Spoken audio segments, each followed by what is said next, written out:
औज़ुबिल्लाहिमिनश्शैतानिर्रजीम बिस्मिल्लाहिर्रहमानिर्रहीम। मैं Mohammad Amin Shaikh, teacher higher secondary school हेरल।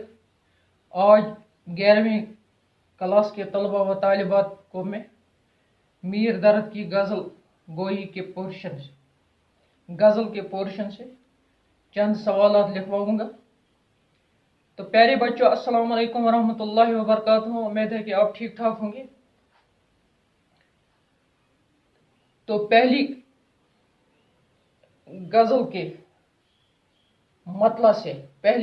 मतलब में शायर क्या कहना चाहता है, ये सवाल है। पहली गज़ल के मतलब में शायर क्या कहना चाहता है? इसका जवाब है, पहली गज़ल के मतलब में शायर ये कहना चाहता है कि अल्लाह ताला की सिफात इतने अनगिनत और बेशुमार हैं कि एक इंसान में ये कुदरत नहीं कि वो इन सिफात, इन अवसाफ को ज़ब्त तहरीर में ला सके। हकीकत ये है कि जो कुछ ज़मीनों में है और जो कुछ आसमानों में है, उस सब का खालिक और मालिक अल्लाह है। यानी अल्लाह एक ऐसी हस्ती है जो मालिक की कुल है, तमाम जहां का मालिक है और तमाम अवसाफ से मुज़य्यन है। दूसरा सवाल है, शायर के दिल में किसका खौफ है? पहली गज़ल के चौथे शेर को पढ़कर जवाब दीजिए। इसका जवाब है, शायर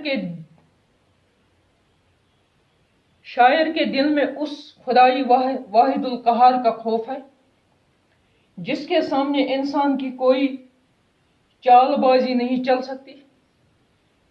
इंसान उसके सामने बेबस है, कुछ नहीं कर सकता है। जो कुछ कर सकता है, जो कुछ ताकत है, जो कुछ सकत है, वो सिर्फ अल्लाह ताला के पास है। इंसान उसके सामने हेज है। सवाल नंबर 3, दूसरी गज़ल के मक्ता में शायर दुनिया की किस हकीकत से रोशनास कराना चाहते हैं? इसका जवाब है, दूसरी गज़ल के मक्ता में शायर इस हकीकत से रोशनास कराना चाहते हैं कि यह दुनिया बेसबात है और यहाँ की हर शय फना होने वाली है, ख़त्म होने वाली है। इसलिए जो भी यहाँ आया वो इस आर्जी दुनिया को छोड़कर चला गया। यहाँ हमेशा के लिए किसी को नहीं रहना है। न यहाँ कोई आदम रहेगा और न यहाँ आदमजाद रहेंगे और न दुनिया की रौनकें रहेंगे।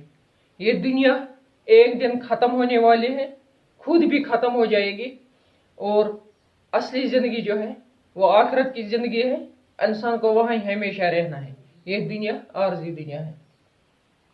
तो बच्चों, ये थे आज के इस सबक के 2-3 सवालात।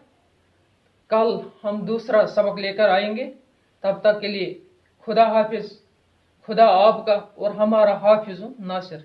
अस्सलाम वालेकुम वरहमतुल्लाहि वबरकातुहू।